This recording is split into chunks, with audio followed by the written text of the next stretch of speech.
Welcome to the SLT podcast. Thank you very much for all of you who have been liking, sharing, and commenting. We've been getting some real comments. We've been getting reposts and everything, so we're really liking it. We just want to say thank you all so much. Today, say we have myself, Ziggy Moore, More Education, all that good stuff. We have my co-host, Miss Ree. Make sure you're checking out SEN Education. Again, we're going to be focusing on, there's going to be a SEN kind of focus today. We have Nana Okyere. Is that how I pronounce that? You see that? You can tell. Yeah, I got it. You get me? That's my Ghanaian blood in me. You get me? We have Nana from SEN Bytes as our special guest. Introduce yourself, please, Nana. Hello, people. My name is Nana, or everyone just calls me Nana. So right now I'm working in special educational needs. I've been working for a local authority for a few months now. I'm working as preparing for Adulthood Team Manager, and also have a consultancy business called SEN Bytes. So I support any service that engages with young people, with children with special educational needs. So from schools, local authorities, care homes, I also deal with families and young people themselves as well. The first thing that's come up, I'm going to add you to our, we have it's not a group chat. What is it? We have like a hub, WhatsApp, yeah, where we have a lot of inquiries from parents around SEN, as I'm sure you're aware. So your expertise will be really appreciated. So just kind of tell us a bit about your journey. You started off, and interesting enough, there's a lot of people's kind of journey. I'll be specific. A lot of like young black people get into education. They start off as a TA or LSA. So where did you tell us about that? Where did you start off? What was it like? Yeah, you know what? So the journey even starts a bit before that. It's been a bit of a fluky, weird journey, but it's been a good journey as well. I learned a lot. So prior to me being a teaching assistant, I went to Brunel University. Okay. So I done an undergrad in English literature with drama. Wonderful. So when I graduated, didn't know what to do. Yes. Spent the whole time partying, having fun, got a degree. And when I've got my degree, I'm like, what do I actually do with this? Then for about 2 years, I was working in retail. I was in a retail circuit, working back and forth, working Oxford Street, working Regent Street, back and forth. So then I got to like the 2 years, I was like, I need to use my degree for something. So I always knew I wanted to do something with English at least. So I was like, let me work in a school as a teaching assistant. Yeah. I actually applied to work at a school called Phoenix School in East London. Is that an SEN school? Yeah. It is, yes. Yeah, I'm familiar with it. Where is it based again? In Bow. Yes. I didn't know it was a special school. Oh, wow. I didn't know. I had no idea. Okay. I applied to work there. They interviewed me. The interview was like about literally like 10 minutes. And then that was it. Went home. A couple weeks later, they sent me the job offer. I was like, okay, cool, let's crack on. I've gone to the school on the first day, and I'm looking at all of the kids, and I was like, this ain't what I expected at all. I had no idea what it was going to be like. They didn't take me around the school properly or anything. But when I went... It's a great school. It's an amazing school. Amazing. Let's just caveat that, yeah. Yeah, let's understand this. It's really good school. So when I first went into the classroom for the first few days, I just kind of adapted and I just fell in love with it. But I think they went easy on me because the class I started with, they were a Key Stage 4 class and they were like high functioning. So the school's all for young people with ASD. Yes. But they were all verbal. So for those of people who are watching who aren't familiar with all the acronyms around it, what's ASD? So autism spectrum disorder. Okay. So those are the cohort of young people I was working with. And the young people that I was working with, they were quite able. So they had self-help skills. They were able to communicate to some degree as well. They were able to regulate their emotions to some degree as well. So I kind of got eased into it. And then the second year, I went into a much more challenging class. It was a Key Stage 2 class. Yeah. I worked in. So I was there for 2 years and I loved it. So you've gone from like GCSE secondary to year 6 primary. Yeah. Or what? So it's an all through. So it's an all through school. It's an all through school. So you've had the benefit of having experience. Yeah, both of all the way. That is absolutely amazing. Just to, although I jest about you going in and having 10 minutes, that is the experience of, if you've ever worked in an SEMH, SEN school, it is 150 miles an hour. It is. So oftentimes we can give you, sit down in the morning, read the safeguarding pack, know where the fire exits are, so on, risk assessments, and then it's go, go, go, isn't it? All right. So what was it like having seen that kind of spectrum of education from primary all the way up to secondary? So it was interesting because the class that I started the first academic year, like I said, they were key stage 4. But what I was doing is during the holidays, I would work during the holidays just to get some extra money. Okay. And then when you work during the holidays, you don't get to say who you work with. So you might end up with a young person that's in reception. Mm-hmm. You might end up with a young person that's in year 1. So I got to work with a mix of young people. So what do you mean you work during the holidays? I don't understand. So they have play schemes. Okay. Terms. Yeah, Wonderful. Schemes. Okay. Summer, Easter, they have play schemes as well. So you'd work with like a 1-to-1? Yeah. Okay. So 1-to-1. And you don't really, they tell you who you're going to work with. You don't ask, like, you're working with this young person.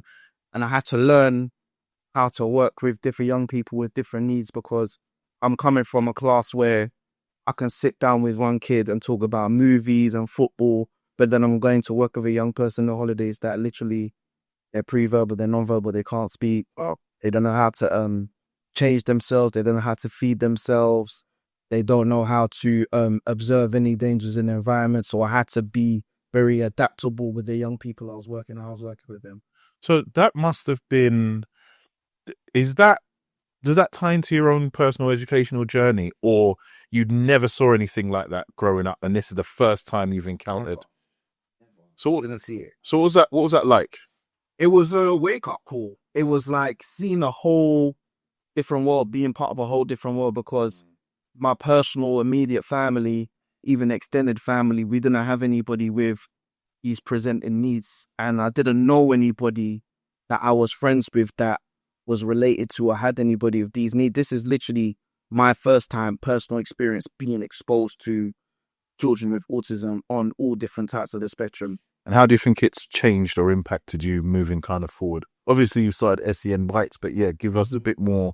How's that changed or and just impacted your worldview? I think it's taught me to have a lot more patience, a lot more understanding. I think naturally it gives you become more empathetic to other people's situations, and I'm a lot more. It's weird. I feel like out in the community, I'm a lot more observant. So I think where before is bad, but I'll be honest, like you might see a young person having a meltdown. Yeah. And it'll be thinking, oh, mum, you need to like sort out your child. But now it's like, okay, they may or may not have some sort of underlying need. So I kind of look at it completely different, because of the young people that I was working with at the school. We're dealing with them having meltdowns all day, but for different types of reasons. So I tell you what, we were speaking off camera about a restaurant. And that day when I attended that restaurant, the young lady who served us, she's autistic. Yeah. I believe her. You can observe, and my wife said very quickly, like, because she'd been before and been served by the young lady. Yeah. And she said, like, how do you know? And I'm looking at her like, how do you not know? Like, how can you not see the traits? And do you find that in public you may be with people and you can kind of sense people you're able to pick up very quickly with needs? Yeah, but I don't know if that's because of professional experience or the gift of discernment, or a combination of the two. But I'm more inclined to think it's discernment, because I tend to see things that others don't beyond surface level. Yeah. I almost kind of sense it as almost a superpower where you can, you can see children and you can act accordingly. Yeah. Interesting. All right, so I'm going to kind of pass on to you specialists now, because I'm going to call you guys the SEN team, the crew. So we're going to talk about EHCPs. Yes, I always pronounce it EHCP. Yeah, not EHCP plans, EHCP, and having an EHCP. Yeah. So, all right, let's start off. How How beneficial, guys? Gosh. Do I need to reword? Do I need to start again? Well, all right, let me, oh gosh, okay. No, as you were. No, that's a good question. All right, I got a better question, yeah? Let's be real. Are EHCPs really improving the outcomes of the children that they're supposed to be helping, or are they simply just a nightmare? Boom. Do Got you ya. want to go first? I think that it is dependent on where the child goes to school. Some settings are better at meeting needs than others, by a long shot.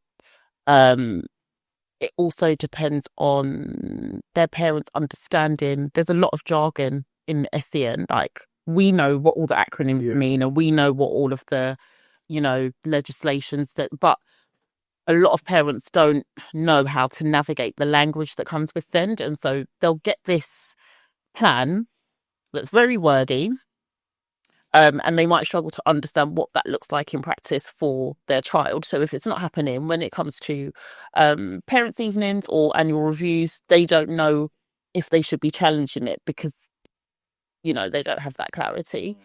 I think, oh gosh, there's just so much to be said about this. I think that they can be good, but again, it's also dependent on the way that the plan is written. I have seen some plans over the years.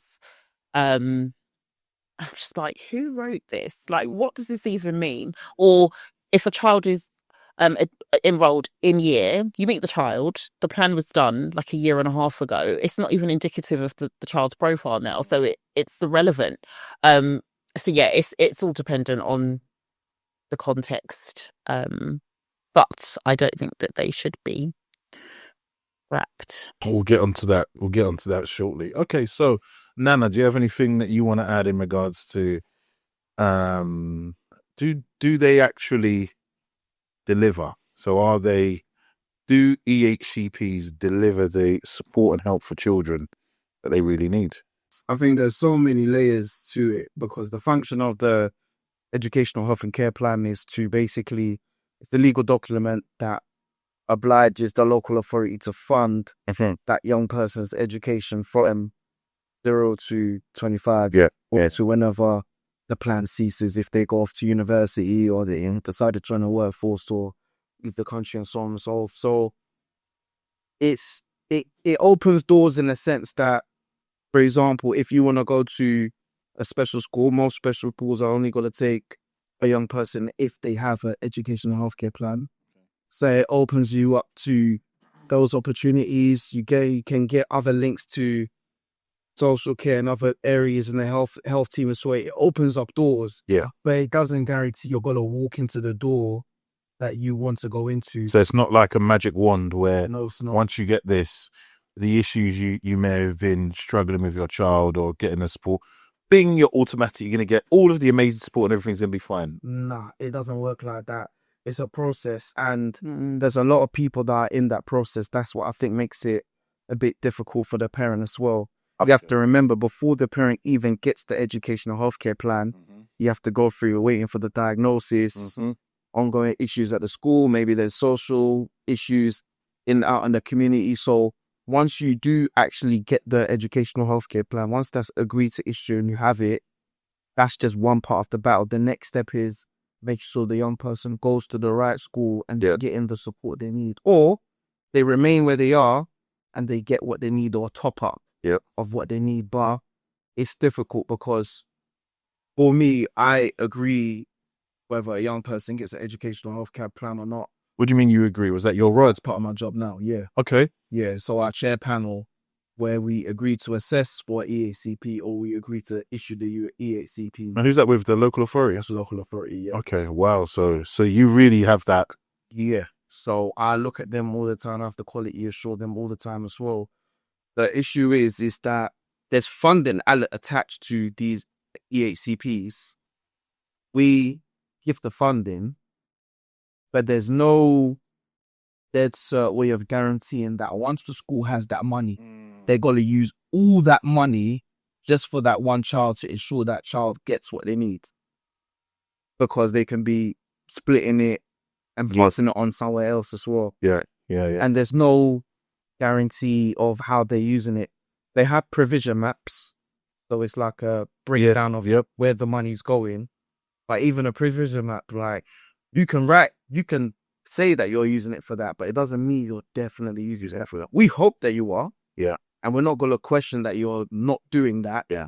But it's still not an obvious guarantee. It's helpful that we have annual reviews. So the annual reviews is every year. If they're below 5 years old, it's every 6 months, which is good. So you can review the outcomes, you can review the provisions. If there's any change of need, you can make those changes as well, which is helpful. But in terms of ensuring that child, they have an EHCP, and from that point onwards to when they finish their education, they're going to consistently get everything they need. That's not a guarantee, because often it depends on school, depends on the parents. Sometimes the parents can be a barrier as well. The young person as well, whether they want to or whether they can engage with education as well. There's a lot of different factors that are a part of it. Something I saw recently, and I'd love to get you guys' view on this. I was listening to my favorite radio station, LBC, pick them up. I don't think they need it from us, but yeah. Maybe we could tag them in the caption. They could advertise us, yeah. And then I saw a Guardian article that was speaking about the fact that the current government are looking to kind of get rid of EHCPs. Yeah. So it said children with special needs in England may lose the right to school support plan. I'm just going to read from it, It says schools minister declines to rule out replacing EHCP documents as part of a plan to change the SEN system. So I saw somewhere that there's been since 2015, there's been a 140% increase, in the amount of EHCPs funding. And they're saying it's financially not sustainable because councils, as you said, the money comes from the councils and they can't. So they're obviously looking at ways to rejig it because they just can't afford it. I'd love to kind of get you guys insight into that. Miss Rena, do you want to kick us off? I'd love to hear your thoughts. The Guardian piece is interesting. I saw another one that they're considering narrowing it. The DFE strategic advisor said lots of children don't need the health and care part. They just need a really good education. And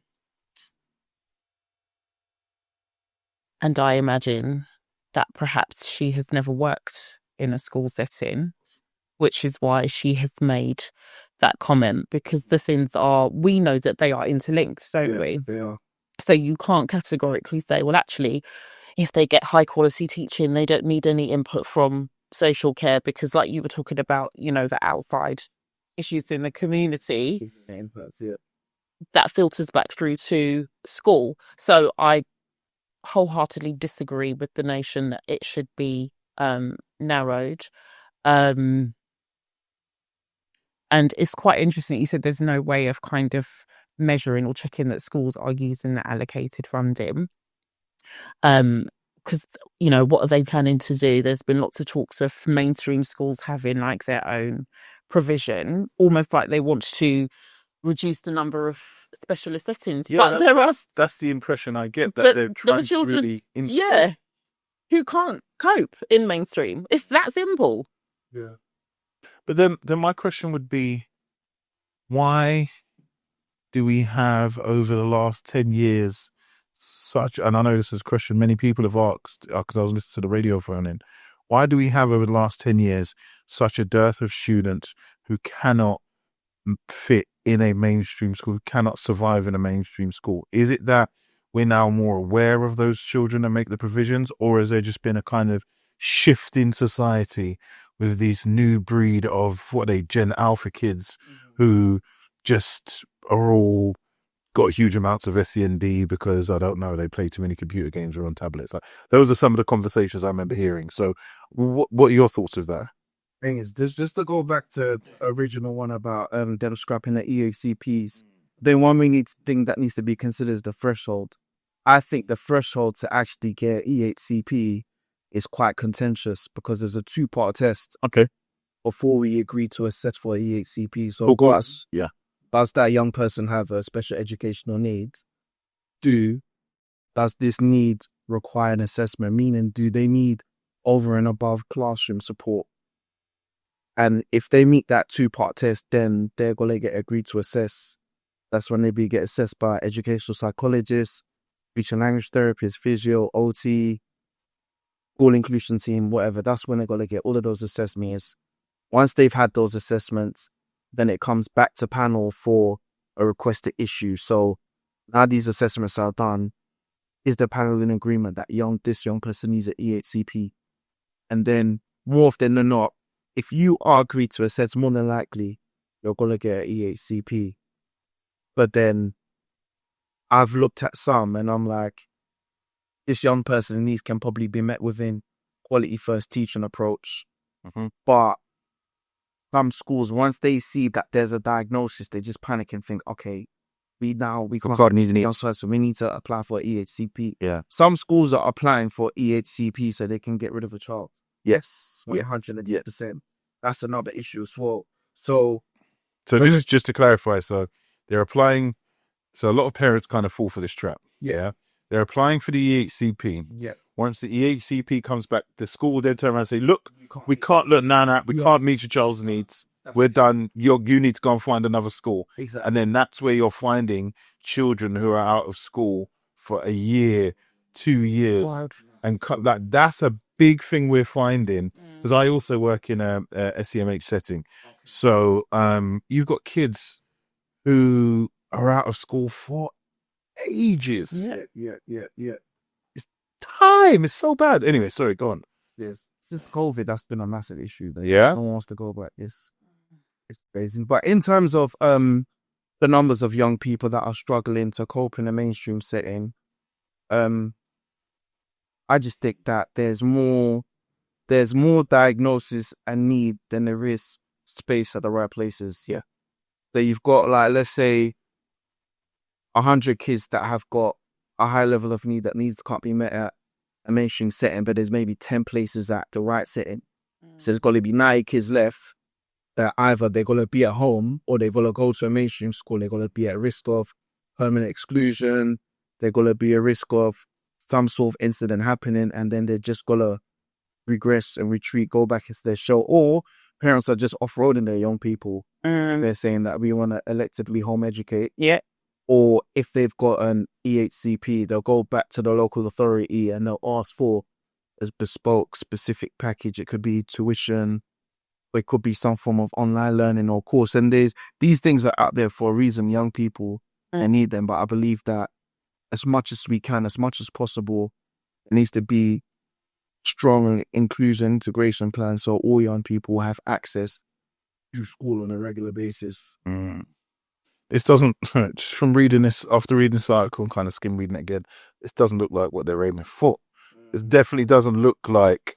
It's probably I think it's a financial incentive, because we have, from my standpoint, because obviously I chair panel and I commission a lot of funding across the years, a lot of these settings are very expensive. So Yeah. you might typically, I've seen independent special day schools that are talking about ordering. Literally go to school, come back home, placements are like 80 grand, 90 grand per head for one child. And a lot of parents are now chasing and wanting that school. Yeah. They're going to mediation and tribunal to actually get that school, but the mediation and tribunals don't factor in the local authority's budget. Yeah. So when the So this is why the local authorities, excuse my colloquially, they're why they're broke. Yes. Dead broke. Yeah, because the statistics for tribunal, I think it was like 94% of cases that went to tribunal, like the parents won. They always win it. Yeah, like... Because when you said, I was waiting for...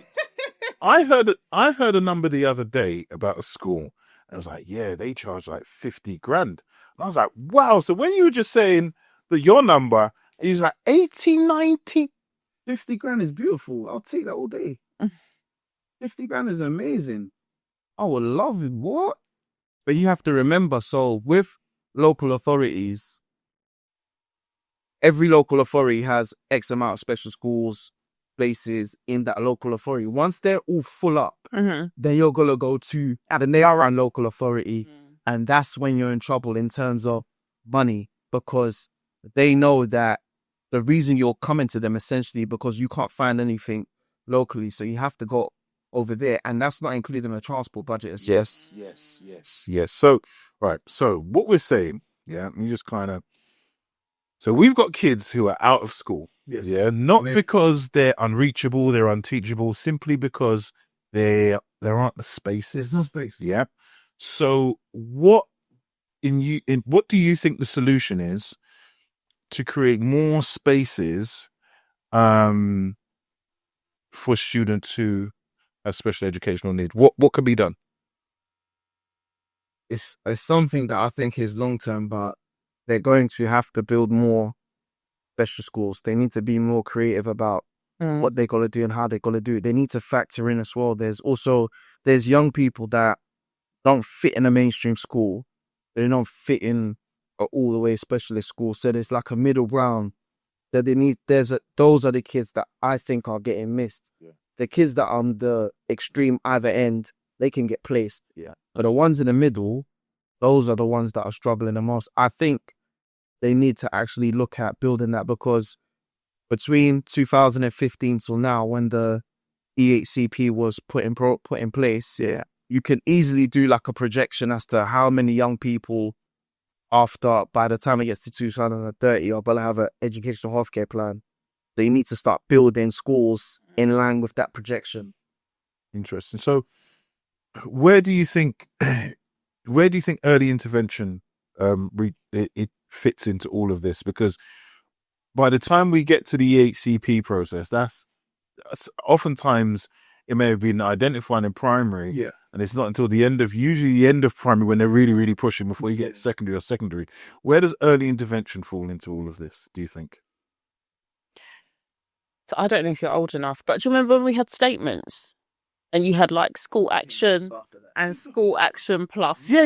Before you got to statement, and then I'm that old, yeah, they know that. Yeah. I think that, a lot of onus is put on schools, sometimes rightly, sometimes wrongly.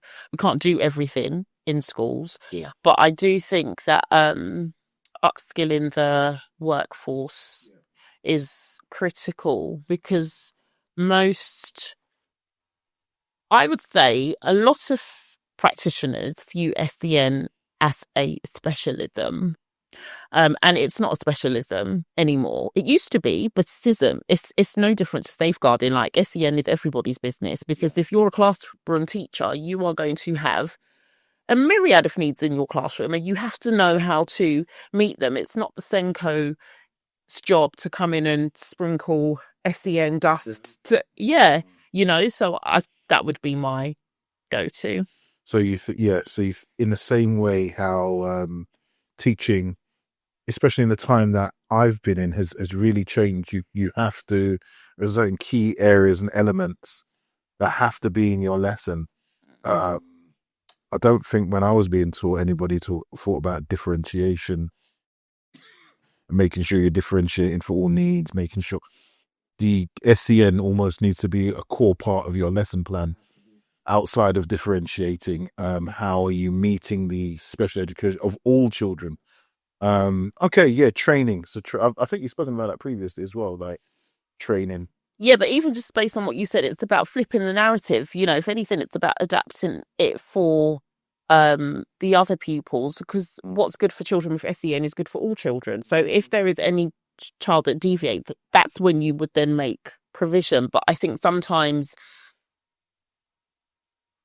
teachers think, okay, I've got 6 kids with SEN, I need to kind of focus on the majority and then see what I can do for those 6, or how the teaching assistant can help me, or maybe they can just take them to the learning support department. It's not like that all the time in every school, but I think if anything, start with the 6 as your basis and then work that way. I've got a separate question. I don't want to get into any trouble, and if I am, just plead the fifth. From as if we're in America, what do you think local authorities can do, not your local authority, generally local authorities can do to kind of help with this process? Where's their position, seeing as you've got that insight?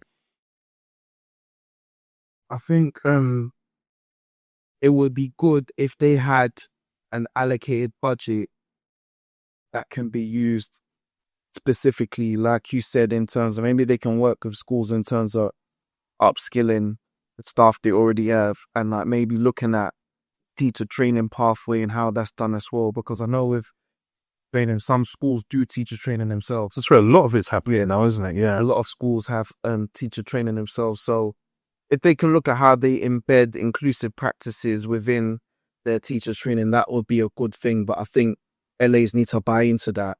Yeah, and to support that, because they get a bunch of funding every other year. Obviously, that's for the educational healthcare plans. Obviously, there's young people on the SEN register.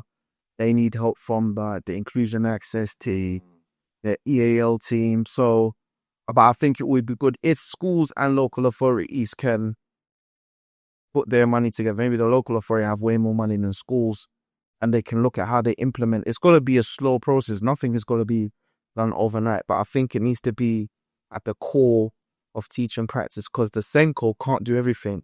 So if I'm a SENCO and I work in a mainstream school, like a big mainstream school, I might have 45 kids that have educational healthcare plans, but I'm automatically in charge of making sure all 45 of those young people, they have their annual reviews. Then I need to look at the kids on the SEN register. Then I've got kids in between that are struggling. I need to support that as well. I might work in a school that still makes me teach. I'm allowed to teach. I still need to do the teacher training. So you're going to be pulled in all sorts of directions. So you're never, ever going to be able to do everything at 110%. So I've done a master's in special needs, and we done a whole module looking at the role of the SENCO. And what came out of that, a lot of the SENCOs were saying that we had like 10 SENCOs in a room. 5 of them are doing one thing, 2 of them are prioritizing one thing, 3 of them are doing something else. Every SENCO does things differently, and I don't think that's helpful either. There needs to be a uniformed approach. That's interesting. It's kind of standardization, Yeah. But they're all done differently. I know a SENCO, he told me he left the school he was at because the school he was going to said he doesn't need to teach. All he needs to do is focus on that. And on top of the kids that you already have, so the 45 that have EHCPs, there's kids coming through that you need to do applications for them. Yeah. That's a long process as well, because you need to gather the evidence. You need to speak to the professionals there doing the assessments. So being a SENCO is too much for one single individual to oversee the whole SEN provision. I agree, because in my role, in my day-to-day role, I line manage our SENCO, and like we are firefighting. Yeah. We are. I feel, because I know my head teacher watches this, so I've got to be. That's you I've nice. got to be careful what I say. No, she's amazing. But no, she is. But in adopting that role recently, which has been it's been a massive learning curve, huge. Kind of feel like it's been like it's been a baptism of fire, understanding all of the different elements that are involved, and oftentimes it does feel like we're you're battling local authorities, you're battling service providers, you're battling local authorities, battling service providers, trying to support parents, but sometimes you're battling parents. It is. It's since kind of adding that string to my bow, I would say that now takes up probably 30 to 40% of my kind of day-to-day operational stuff, because it is a lot. And so and I don't think parents, and I'm not the SENCO. Yeah. And I think parents don't see that. What they wouldn't see, that's not their job to really care. But behind the scenes, what parents, service users don't realize is that a lot of the times the people that are picking up their cases have got like hundreds of other similar cases as well. So it's hard on both sides. Yeah, it's a very difficult balancing act because we're ultimately all trying to work towards Exactly. a goal, but Want a positive outcome. yeah, positive outcome. Okay, all right. I'm glad we got that insight from that kind of LA insight. So, kind of just to wrap things up.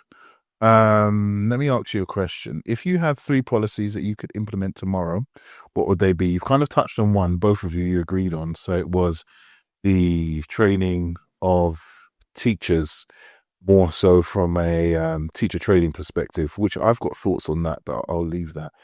Give me 2 more. Let's take one from you and one from you. So something that you would want to implement to, yeah, so this thing runs a lot smoother. I think for me, one policy, I know it would probably be unrealistic, but this is something that is encouraged in a code of practice, is that multi-agency working. So just ensuring that all multi-agency partners are involved at each step of the way for a young person that got special educational needs, because it's helpful to get insight and holistic view of that young person from different partners rather than just only hearing from the school. Yeah. And I think that's another issue that we have as well. That's because other services, they're stretched as well. But when I've seen a multi-agency working, there's always been a positive result. And there's a time. Usually, again, what you said, it's not because of the system. It's usually because you will have one person who's very good. So you'll have a great safeguarding officer who's brilliant at communication and pulling it all together.